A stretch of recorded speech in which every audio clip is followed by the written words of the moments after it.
Hello, this is the fourth in what is turning out to be a podcast as I boycott the 1995 St. Stephen's batch reunion, my batch, to express my anguish and to draw the attention of my batchmates to the lack of public engagement by them on the issue of the Modi regime, its communalization of our society, and its obstruction of our democratic norms and processes. Um, there could be a lot of discussion about what's the best time to have this issue be raised. Um, it's a legitimate point to make. But for those of you who think that this was not the right time, I look forward to seeing when you will be raising this in what you believe is the right time. Um, but as educated people, we have to take responsibility to ring a warning bell, and also to better educate the regime on how it should conduct itself. Like the regime, we too, as the educated elite of the country, are custodians of our society, and this is where our responsibility comes in. And things are at a point where it's not enough for you to privately have an opinion on something or to express it in your immediate circle. This is a time that requires moral leadership and a demonstration of conviction and courage in the kind of society that we want and the kind of polity that we want. I'll take this opportunity now to, and I also repeat my offer to have a debate. Come and debate with me. I'm more than happy to have someone who defends the regime come and debate with me. The mere sight of educated people having a civilized, rational discussion between them about the state of our society would be something quite unique and productive in the current situation. If nothing else, we as the educated elite of the country should stand up and make an example of how we should be conducting ourselves. And a debate when we all happen to be in town at this juncture would be a great way of doing that. Or even just a conversation. There has to be, a serious public engagement with each other on these issues. I'm very disappointed not to have heard back from anyone except really one person interested in carrying this forward in any way. And I still, I'm still holding, I'm still hoping that there will be some kind of engagement, that there will be some kind of conversation. It's a privilege, not just in material terms, for you to be able to enjoy a wonderful series of evenings at a great hotel with your friends, but it's also a political privilege that you still enjoy, and it comes in the context of a stability, safety, security, general goodwill, and even the openness of our society. Already people are being stopped from entering. You must have all seen the news of that Hindi professor from Italy who was stopped from entering the country.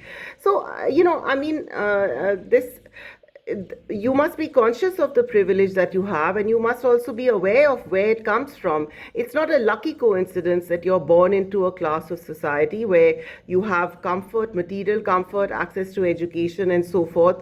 There is a whole context of moral and political choices that make your good fortune possible and my good fortune possible. And now is the time to stand up for those, or it will not be here for long.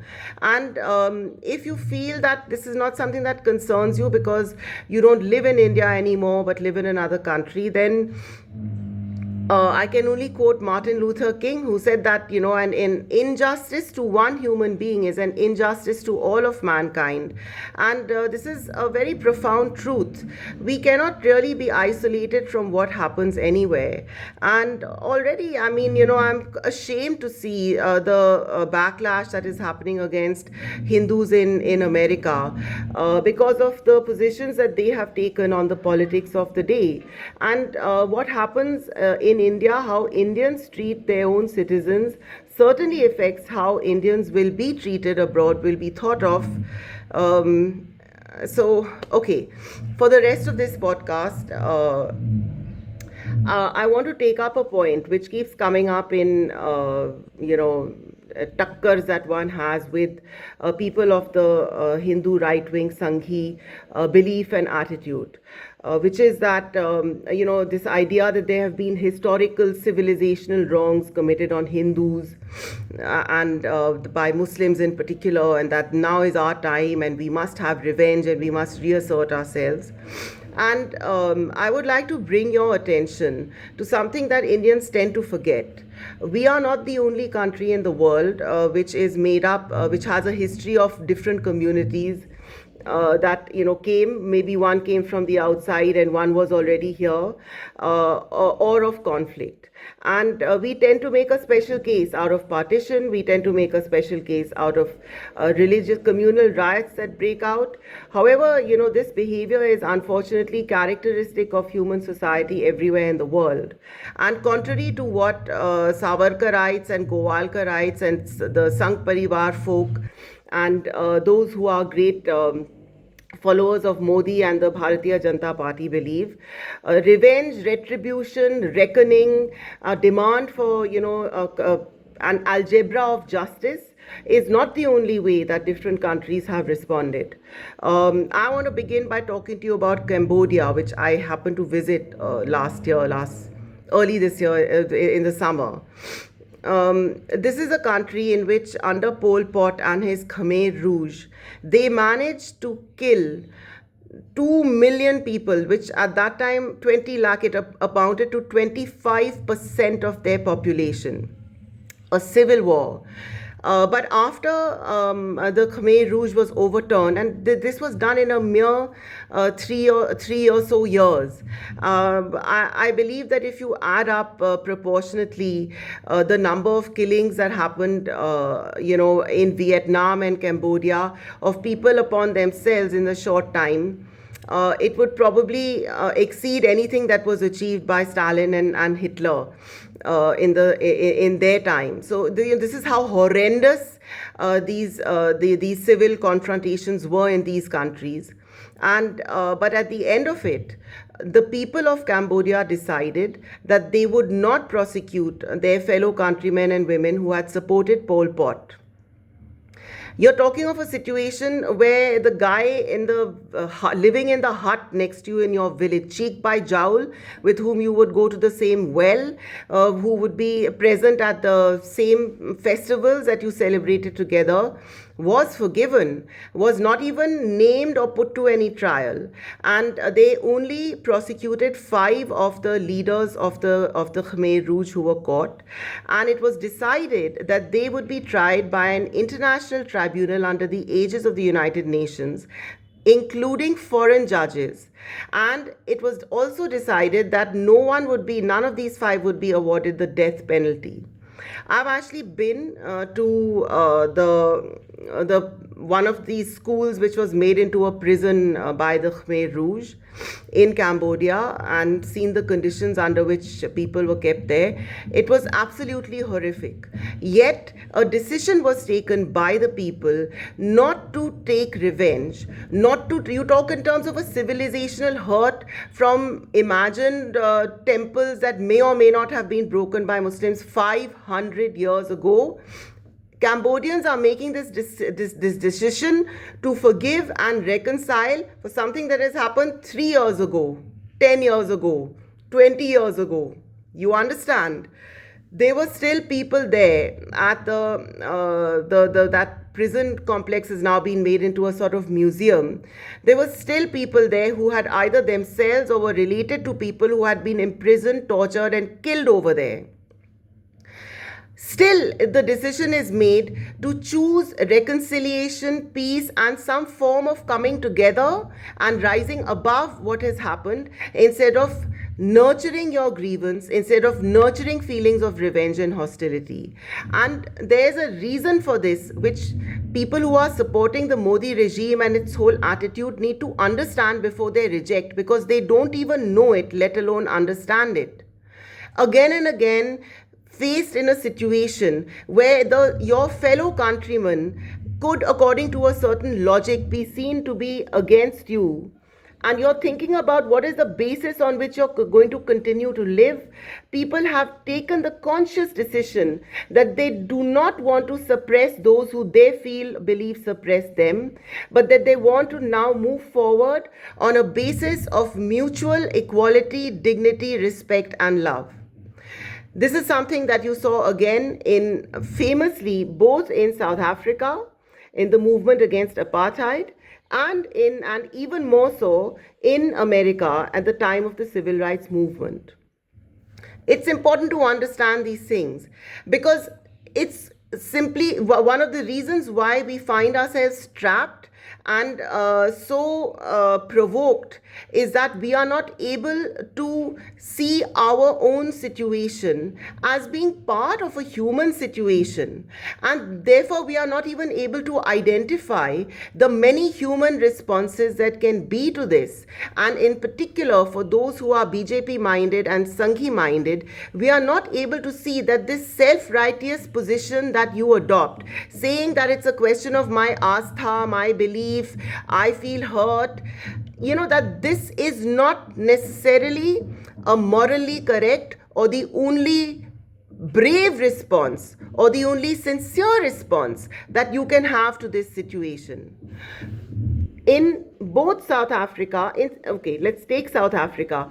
Nelson Mandela, they talk about Savarkar having gone to jail. Nelson Mandela went into jail a young man and came out a bent old man. And even though there were times when his people admittedly gave in to the instinct for violence and revenge, even though his unfortunate wife, Winnie Mandela, in many ways, what used to be called a misguided patriot during our independence movement of violent revolutionaries, she paid the price for it. She tried to keep the movement going, and several times it descended into horrendous violence and counterattacks.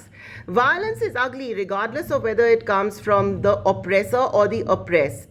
That moment when you're raping a woman as a symbol of, her being the symbol of your oppressor, that moment when you put a tire around someone's head and burn them alive because they are a symbol of your oppressor, is as ugly and horrendous as all the moments in which the oppressor has been violent and murdered and raped and looted you. So, if there is equality, there's an equality so far as violence goes on both sides. But Nelson Mandela, despite this experience, he said that we tried to keep our movement purely non-violent throughout, but we weren't always able to do it. But he still acknowledged in the year 2000, when the Time magazine took out a special issue, he was asked to contribute, and he spoke of Gandhi, and he spoke of Gandhian methods and Gandhian principles of conducting a revolution bloodlessly, non-violently, and this whole thinking then found expression in the Truth and Reconciliation Commission, which was perhaps the first of its kind. And South Africans have really, moved on well. Said there has not been a huge exodus of white people. There has not been that descent into an endless cycle of revenge, which is what societies want to avoid, which is when they make the decision that they are going to live together in peace and harmony. Emphasize what brings them together, emphasize what's good about them, and set aside and move ahead from what's not, from bad memories, from hurt feelings, from a sense of injustice. And the third and most moving example of this came from America, where so many of you are living and enjoying, as colored people over there, a position in society that was opened up for you by the civil rights movement. And forget about you're not doing enough to speak out for democracy and communal harmony in India. Unfortunately, too many Indians don't do enough to speak out for this, even in America. And it's very sad to see that the avidity with which too many Indians take to very racist ideas over there, and then are surprised when they face a backlash. However, uh, and during the time that there was segregation in America, people like Lala Lajpat Rai, who went there, Kamala Devi Chattopadhyay, who went there, they all encountered these exclusion because of segregation on public transport and other places. So the equality that you enjoy today in America is also thanks to the fight against segregation, which was led in the civil rights movement, which was led by Martin Luther King, and who was known to be a great admirer of Gandhi's. If you look at Martin Luther King's famous "I Have a Dream" speech in Washington before the Lincoln Memorial, you will see that the crowd is peppered with people wearing Gandhi hats. Even on the podium next to him, if you look at the men standing beside him and on the steps in front of him, you'll see Gandhi hats. This wasn't some kind of sartorial coincidence. These were deliberately worn as a salutation to the influence of Gandhi on that movement, and more importantly of his way of fighting oppression, of saying that you must not succumb to violence, and you must look for the redemption not just of your own people who are victimized, but also of those who are perpetrating this oppression, because they have to be raised to understand the injustice of their actions. And once they do so, they too will be released from this unjust and degraded situation, and both the oppressor and the oppressed will rise from a negative situation to a better situation. And these are the ideas which guided pacifism. These are the ideas which guided these non-violent movements, and these have been among the most successful movements. You may talk about any revolutionary who took to guns. You may even talk about this movement for a Hindu Rashtra. Where has it gone in India? Why didn't it ever, even till today, it is not really a mass movement? A certain type of aggressive, nasty mentality has been given sort of free ticket to express itself, but still, you don't have the kind of mass following that people were willing to give up their lives. Here, people are being paid by the regime and by its cronies to create dangas, to create trouble, to turn up waving flags.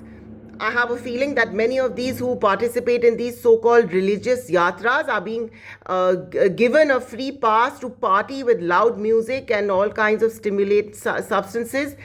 You had such a following for Gandhi in India that when he died, there was a collection which was done in his name just by the people. In those days, they managed to raise 11 crore of rupees. And that is the fund which then went on to form the Gandhi National Museum and Library opposite from Rajghat, which, perhaps you can go and visit that and engage in some way in what's happening around just by going and seeing what that memorial is about. So I've given you examples. I mean, we know the example of India, but there's also America, and there's South Africa, where the Gandhian vision was imbued in the Gandhian ideas, or if you don't want to look at it like that, ideas that Gandhi espoused were imbued in these 3 bloodless democratic revolutions across 3 countries, 3 continents, America, Africa, and Asia, involving subcontinental sized peoples. That is the scale of the achievement of these ideas and ideals. You have to understand this. You have to understand this, merely if you too think in the short form of expletives and one liner dismissals of Gandhi and this whole point of view of the ideals on which India was formed, on which our constitution was formed, on which we have ideas of secularism and constitutional democracy here in India, then you must understand that if you had millions of people in these other countries following these principles, you must understand that they had a logic. You may reject that logic, but you must first engage and understand with it. And you must reckon with, you say that you want, Hindus or Muslims to reckon with their history in India, which you always present in a negative way. I will do another podcast in which I refute that. However, you must reckon with the positive, stable, enduring, and long-lasting beneficial effects of these Gandhian values and principles, which have been borne out in one of some of the most successful places in the world, like the United States, where you live. I repeat my offer. Let's have a conversation. Let's have a debate. It is enjoyable and pleasurable to engage in a serious discourse. Life does not only have to be about having drinks and chit chat, and it is your duty as the educated elite of this country, St. Stephen's 1995 batch. It is the year 2025. Modi is sitting on the seat in Delhi. The whole world knows what he is doing, and it is high time for you to make a stand, to speak up. Jai Hind.